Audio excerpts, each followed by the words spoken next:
El presidente de México se dirige a la escolta de bandera para saludar a nuestro lábaro patrio.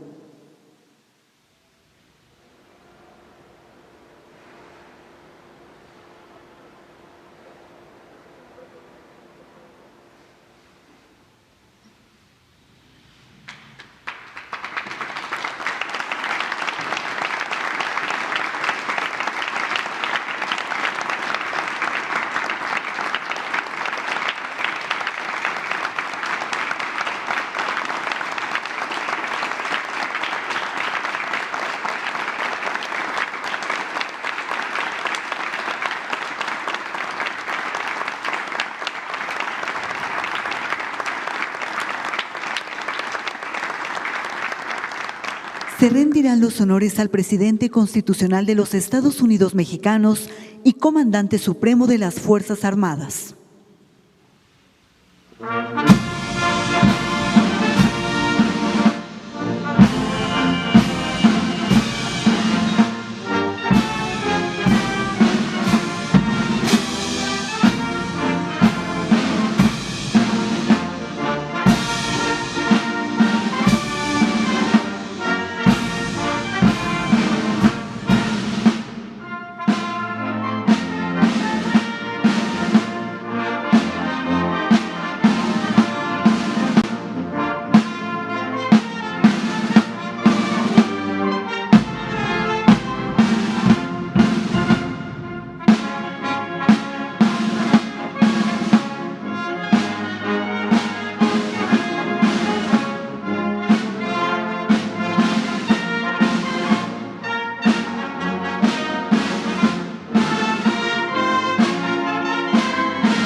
Con motivo del tercer año del triunfo histórico democrático del pueblo de México, damos la más cordial bienvenida al presidente constitucional de los Estados Unidos mexicanos, licenciado Andrés Manuel López Obrador.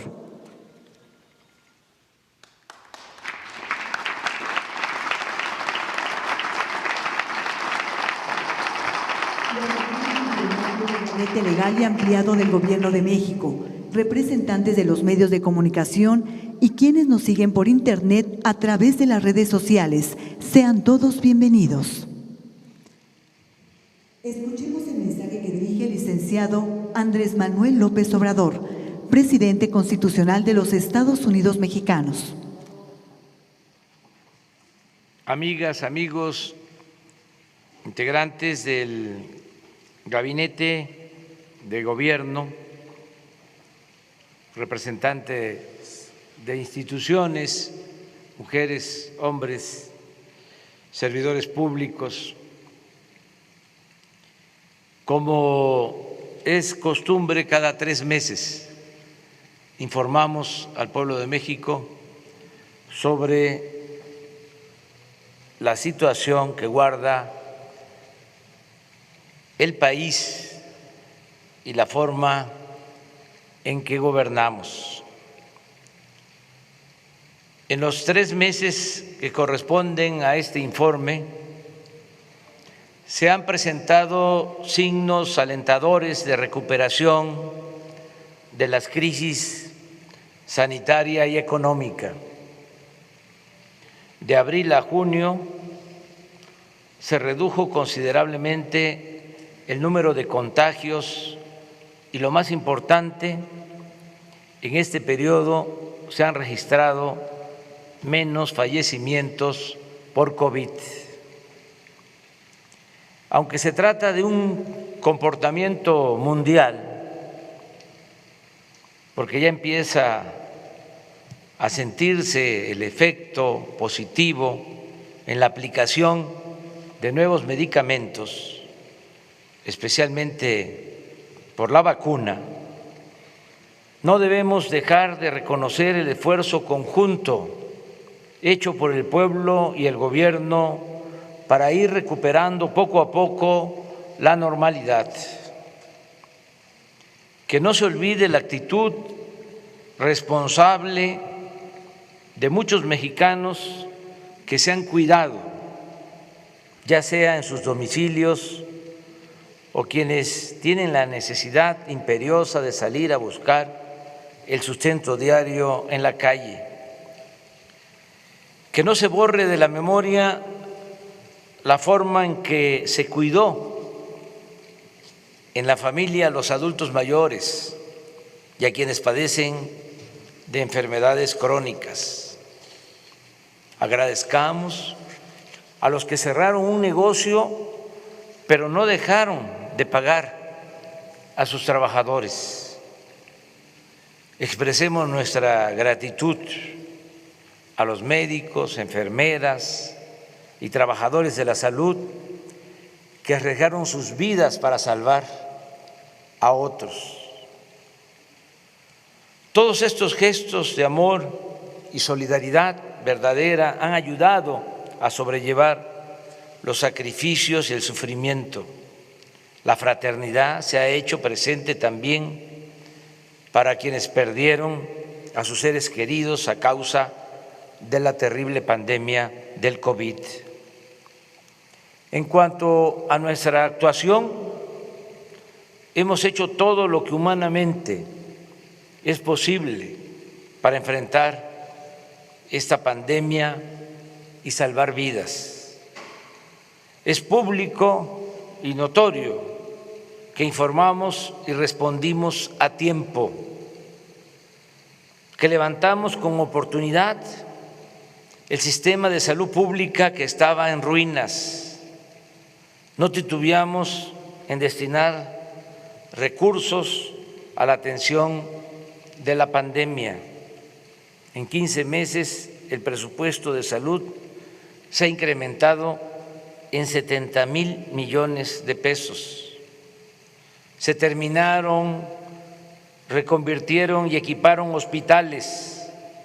Se contrató y capacitó a más de 70,000 trabajadores de la salud. En fin, se logró que ningún enfermo se quedara sin una cama, equipo de respiración o personal de salud que lo atendiera. Aún cuando en estos sensibles y tristes acontecimientos no es correcto hacer comparaciones, me limito a decir que nuestro país no está colocado ni en América ni en el resto del mundo en los primeros lugares en mortalidad por COVID.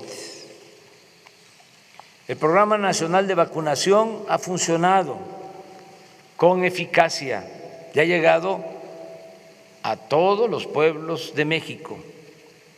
Hasta hoy hemos recibido 57,336,000 dosis de vacunas, Pfizer, Sinovac, Sputnik, AstraZeneca, Johnson & Johnson, CanSino, de farmacéuticas y gobiernos extranjeros que han demostrado con hechos su solidaridad con nuestro país, con México y con su pueblo.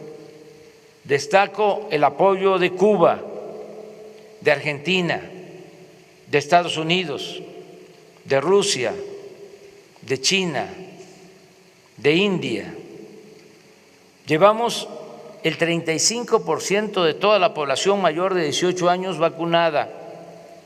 Ya concluimos esta importante labor preventiva en Baja California. Es la primera entidad de las 32 donde se cumplió la vacunación, aún con una sola dosis. Y reitero el compromiso de vacunar aún también con una dosis a todos los mayores de 18 años del país para el mes de octubre, con el propósito de que lleguemos al invierno más protegidos.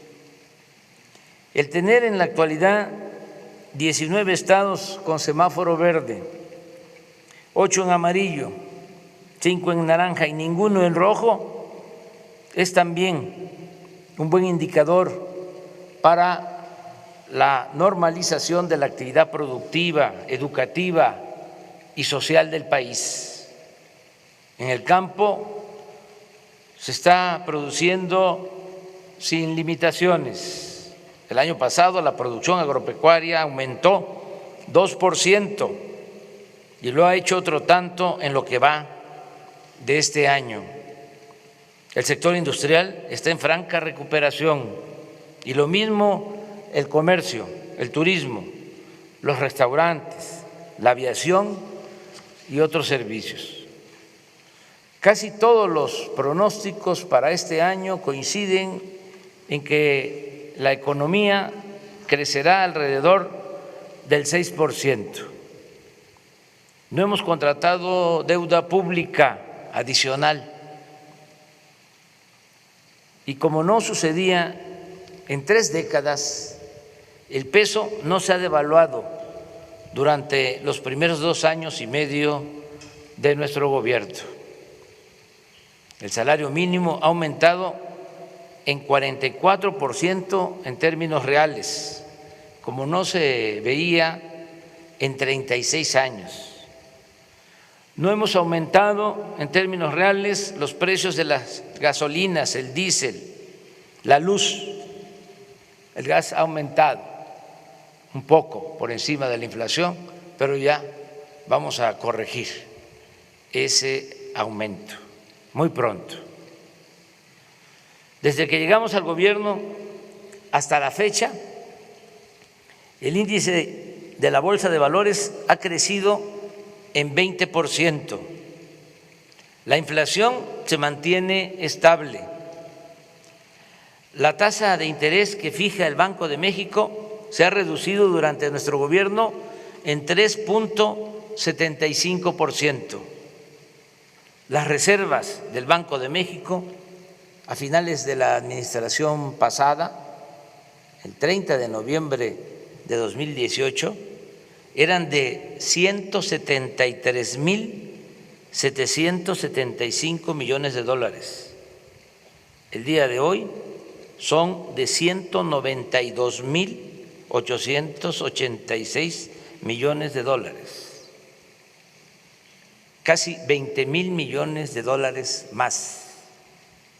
Han aumentado el 11%.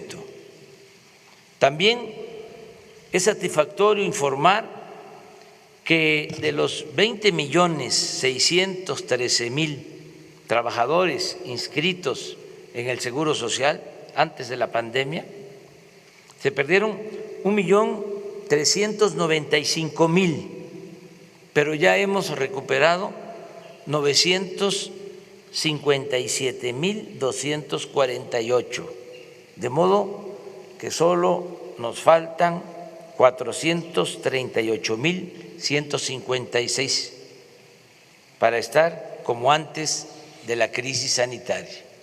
Esto lo vamos a lograr en los próximos 3 meses. Lo más importante es que la pandemia no desembocó en una crisis de consumo.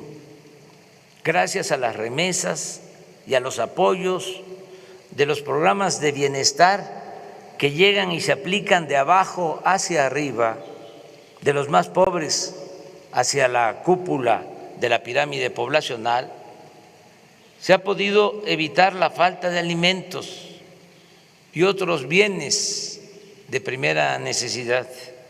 Hoy precisamente anuncia el Banco de México que las remesas que llegaron al país en mayo alcanzaron la cifra récord de 4.514 millones de dólares. Gracias, gracias, gracias, muchas gracias, paisanas y paisanos.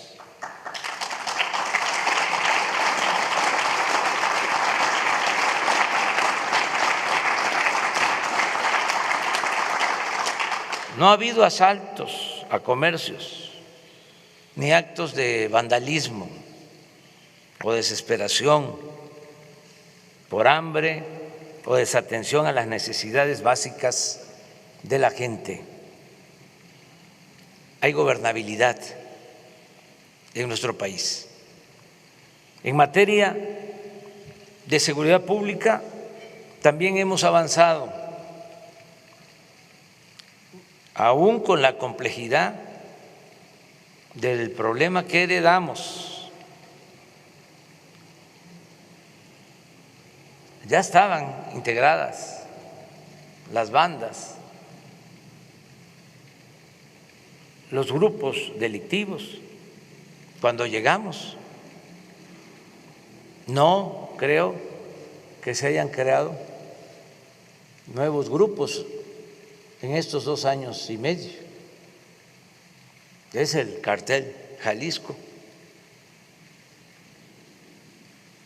o del Pacífico o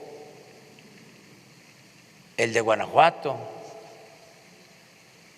los que ya habían, los que estamos enfrentando, no declarándoles la guerra, porque la violencia no se puede enfrentar con la violencia, sino con otros métodos más humanos y más eficaces. Estamos atendiendo a los jóvenes, estamos atendiendo a los desposeídos, a los pobres, para que no tengan necesidad de tomar el camino de las conductas antisociales, bajo el criterio de que la paz es fruto de la justicia. De todas formas, ha ido bajando la incidencia delictiva. En el tiempo que llevamos en el gobierno, los homicidios han disminuido 2%, el robo de vehículo en 40%, el secuestro en 41%, el robo a casa habitación en 26%, aunque todavía tenemos aumentos del 14% en feminicidio, en 9% en robo de transporte público individual y en 26% en extorsión. Agradezco, como siempre, el apoyo del Gabinete de Seguridad, que todos los días, de lunes a viernes, esto es inédito, nunca en la historia del país un gobierno había destinado tanto tiempo a atender el problema de la inseguridad y de la violencia. Todos los días, de lunes a viernes, de 6 a 7 de la mañana, se reúnen servidores públicos, el secretario de la Defensa, el secretario de Marina, la secretaria de Seguridad Pública, la secretaria de Gobernación, el consejero jurídico. Los lunes se invita a la jefa de gobierno de la Ciudad de México y se reciben los reportes, lo que sucede en todas las regiones del país. Se toman medidas para actuar y conseguir la paz y la tranquilidad. Aquí también aprovecho para agradecer el respaldo de todos los miembros del gabinete y de las instituciones que se han comportado a la altura de las circunstancias. Es un equipo de trabajo de mujeres y de hombres que han demostrado ser auténticos servidores públicos, trabajadores, honestos y algo que es muy importante, con profundas convicciones sociales. Aún con la crisis de la pandemia y de la economía, pudimos celebrar una de las más numerosas y competidas elecciones de la historia de México, sin problemas mayores y consolidando al mismo tiempo el sistema y el método democrático, guiados por el ideal maderista y por nuestras convicciones a favor de la causa de la democracia y en contra del fraude electoral que padecimos durante mucho tiempo.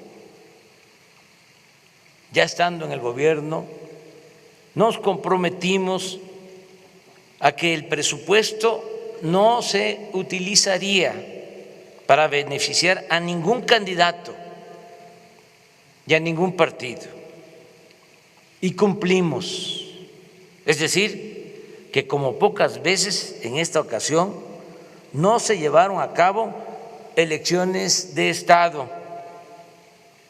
No dejó de haber la vergonzosa compra de voto con dinero, tarjetas o entrega de despensas, pero no fue determinante, como sucedía en tiempos pasados. Además, no hubo masacres, no se desató la violencia contra ciudadanos inocentes para infundir miedo. En Guerrero, por ejemplo, ningún candidato sufrió agresiones y casi lo mismo aconteció en la mayoría de los estados. El día 6 de junio se abrieron 162.538 casillas, el 99.98% de lo programado, y solo 32 casillas no fueron instaladas por el ambiente de violencia en algunos lugares de 7 municipios del país. La participación ciudadana para una elección intermedia no estuvo mal, votó el 52% de los 93 millones de empadronados. Y algo muy importante, a pesar de que como en todas las elecciones se calientan los ánimos, en esta ocasión no hubo protestas postelectorales por acusaciones de fraude. No se registró ninguna manifestación significativa en las calles o en las plazas de la República. Se han garantizado libertades plenas, sin la represión política, mediática o policíaca de otros tiempos. En cuanto a los resultados, considero necesario analizar el hecho de que a causa de la transformación que estamos aplicando, se terminó de integrar un bloque conservador abiertamente opuesto al gobierno que represento y a las políticas públicas que llevamos a la práctica. Por eso trato el asunto en este informe, porque no hay duda de que este bloque conservador se constituyó para enfrentarnos, para detener el proceso de transformación que está en marcha. En primer término, señalo que este grupo reaccionario siempre será respetado y tendrá libertad para ejercer su derecho a disentir. Son adversarios, no enemigos. No los tratamos como ellos lo hicieron cuando nosotros estábamos en la oposición. No los vemos como enemigos a destruir, sino como adversarios a vencer. Sencillamente defendemos y representamos proyectos de nación distintos y contrapuestos. En ese bloque se unieron de manera legítima empresarios, dueños de medios de información, periodistas e intelectuales de derecha, líderes partidistas, dirigentes de la llamada sociedad civil y políticos del antiguo régimen, entre otros. Repito, para enfrentar el proyecto de transformación que estamos aplicando para acabar con la corrupción y con la desigualdad. Como era de esperarse, nuestros básicamente a impedir que obtuviéramos la mayoría en la Cámara de Diputados, cuya facultad de esta Cámara de Diputados, facultad exclusiva, es la de aprobar el presupuesto. Hicieron todo, recurrieron hasta a la guerra sucia, pero afortunadamente no lograron su propósito. La alianza Juntos Hacemos Historia, que defiende nuestro proyecto de transformación, triunfó en 186 de los 300 distritos en disputa, en tanto que el bloque conservador obtuvo 107 y el Partido Movimiento Ciudadano 7. Si a ello se suma el reparto de plurinominales, la bancada a nuestro favor tendrá una cómoda mayoría. En otras palabras, ya se cuenta con la seguridad de que será aprobado el presupuesto destinado al desarrollo del país y al bienestar del pueblo. Se les ganó en buena lid, porque el pueblo es sabio.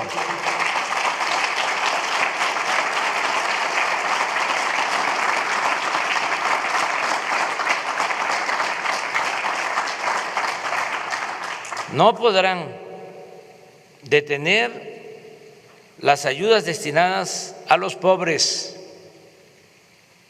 no podrán desaparecer, como lo querían, la pensión a los adultos mayores, a las niñas y niños con discapacidad, las becas para estudiantes de familias pobres, ni la atención médica y los medicamentos gratuitos.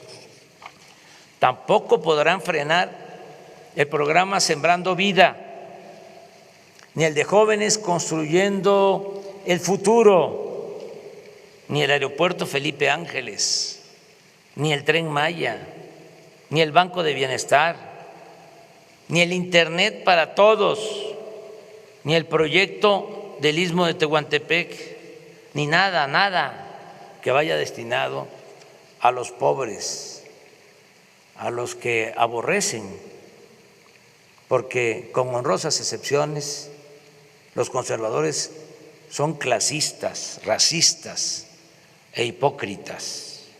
Como bien dijo en una de las pocas veces que trató el tema el presidente Juárez, lo cito textualmente: los ricos y los poderosos ni sienten ni menos procuran remediar las desgracias de los pobres. Podrá suceder que alguna vez los poderosos se convengan en levantar la mano sobre un pueblo pobre, oprimido, pero eso lo harán por sus intereses y conveniencia. Eso será una eventualidad que nunca debe servir de esperanza segura al débil. Hasta ahí la cita. Sin embargo, no poseo ni aspiro a tener el monopolio de la verdad absoluta. Por eso reitero, nuestros adversarios siempre recibirán del gobierno que represento el respeto y la libertad a la que tienen derecho para manifestarse sin límites, represión o censura. Los tiempos han cambiado. Juárez decía, los reaccionarios también son mexicanos. Esa frase la volvió a utilizar Plutarco Elías Calles. Los reaccionarios también son mexicanos. No me gusta esa frase, con tanto que admiro al presidente Juárez. Son ahora otras circunstancias, por eso no podría decir lo mismo. Claro que son mexicanos y que tienen todos los derechos a participar, porque nosotros aspiramos a establecer en México una auténtica, una verdadera democracia, no una dictadura, no una tiranía. No queremos excluir a nadie. Este país lo tenemos que ir construyendo a pesar de la diversidad, con el respeto a las libertades y con la participación de todas y de todos los mexicanos. Amigas y amigos, hoy cumplimos 3 años del triunfo histórico de nuestro movimiento y aún recuerdo cuando el 1 de diciembre de 2018, en el camino a la Cámara de Diputados para tomar posesión de la presidencia de la República, se nos acercó al automóvil un joven en bicicleta y me gritó: no nos vayas a fallar. Creo, pasado el tiempo, no haber defraudado la esperanza de ese joven ni de quienes votaron por mí hace 3 años. Posiblemente haya quienes imaginaron que sería de otra forma. Los que han llegado a la conclusión, en ejercicio de su libertad y de su criterio, que no comparten mis ideas y que no les gusta mi estilo de gobierno, mi estilo de gobernar. Pero nadie en honor a la verdad podrá decir que no he cumplido con mi compromiso de desterrar la corrupción y destinar mi imaginación, experiencia y trabajo en beneficio del pueblo y de la nación. Los logros están a la vista. A pesar de la pandemia y del sufrimiento que acarreó, la gente no ha perdido la fe en un mejor porvenir. Existen libertades plenas y poco a poco vamos pacificando al país sin violar derechos humanos y sin reprimir al pueblo. Me alegra que así lo entiendan la mayoría de los mexicanos. Hace 3 días se terminó de levantar una encuesta telefónica nacional aplicada por nosotros y comparto con ustedes algunas preguntas y respuestas, y subrayo, aplicada por nosotros, para que no se vaya a malinterpretar. Cuando digo aplicada por nosotros, se debe también pensar que tenemos 3 principios rectores: no mentir, no robar y no traicionar al pueblo. Las preguntas y las respuestas. Con respecto al año pasado, ¿cómo es su situación económica actual? Mejor, 15.3%. Igual, 42.9%. Peor, 40.0%. No sabe, no contestó, 1.9%. Otra, ¿cómo cree que será su situación económica el siguiente año? Mejor, 38.4%. Igual, 26.8%. Peor, 23.2%. No sabe, no contestó, 11.6%. ¿Cómo cree que será la situación del país al término de este sexenio? Mejor, 41.4%. Igual, 23.9%. Peor, 26.9%. No sabe, no contestó, 7.8%. En su opinión, ¿cómo es la corrupción en el país en este sexenio comparado con el anterior? Mayor, 19.7%. Igual, 33.3%. Menor, 43.0%. No sabe, no contestó, 4.0%. ¿Piensa usted que el gobierno actual representa un cambio importante? Sí, 64.7%. No, 31.1%. No sabe, 2.5%. No contestó, 1.6%. ¿Está usted de acuerdo en ese cambio? Sí, 87.4%. No,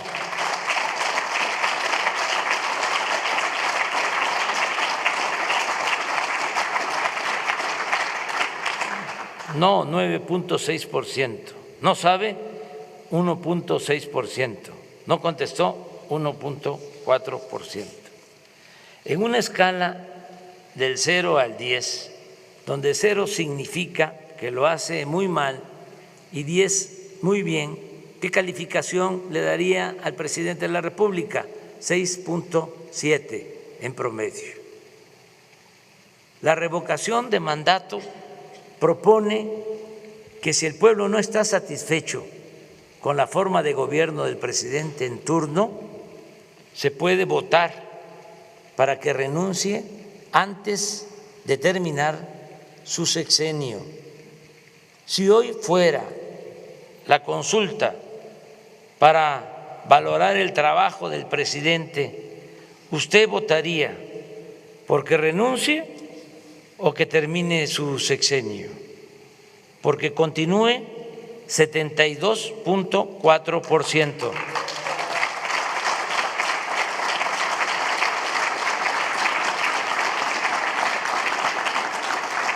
Porque renuncie, 22.7%. No le importa, le da igual, 1.1%. No sabe o no contestó, 3.8%.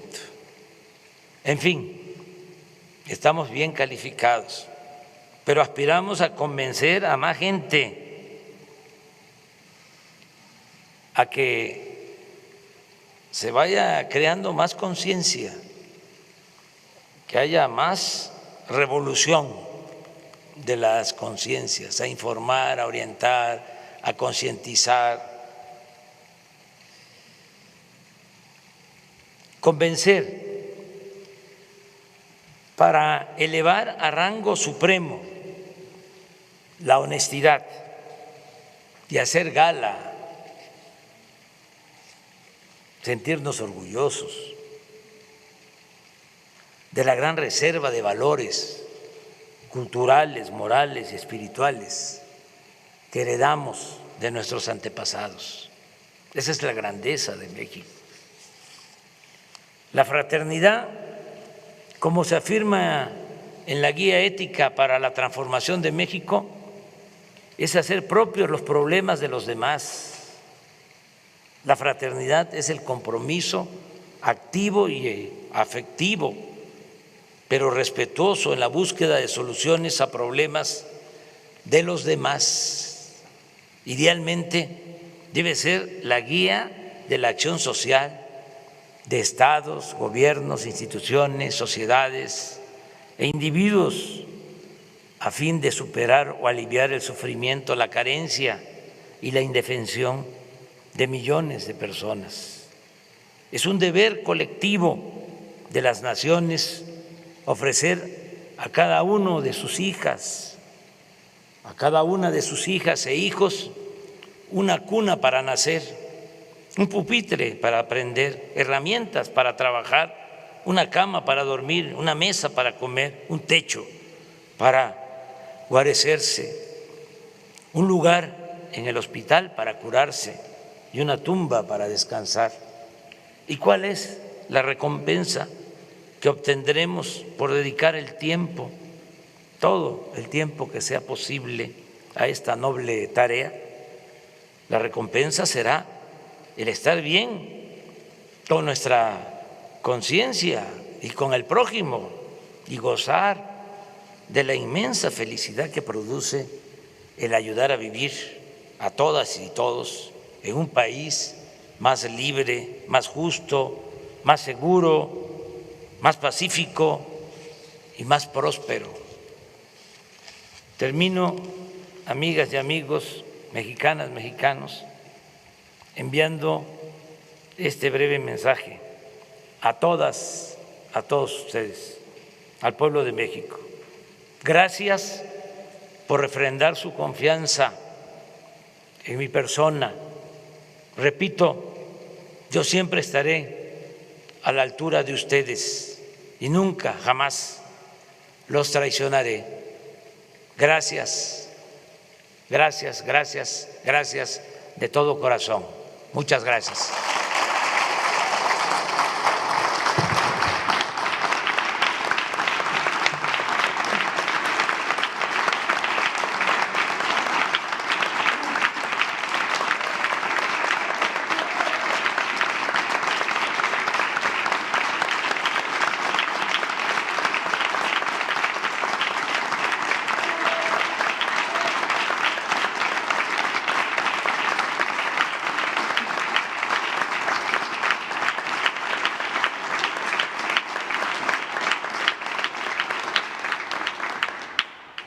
Se rendirán los honores al presidente constitucional de los Estados Unidos mexicanos.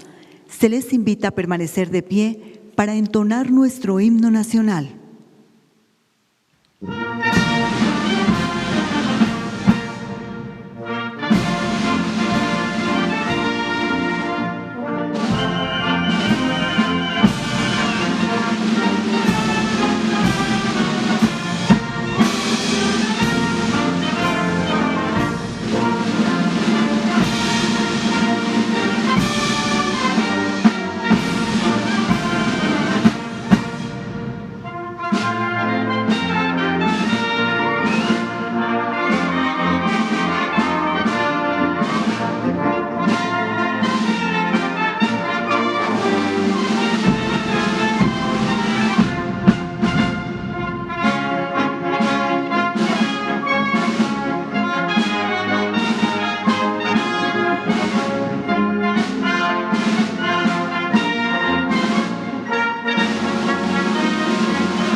El presidente de la República se dirige a la escolta de bandera para despedirse de nuestro lábaro patrio.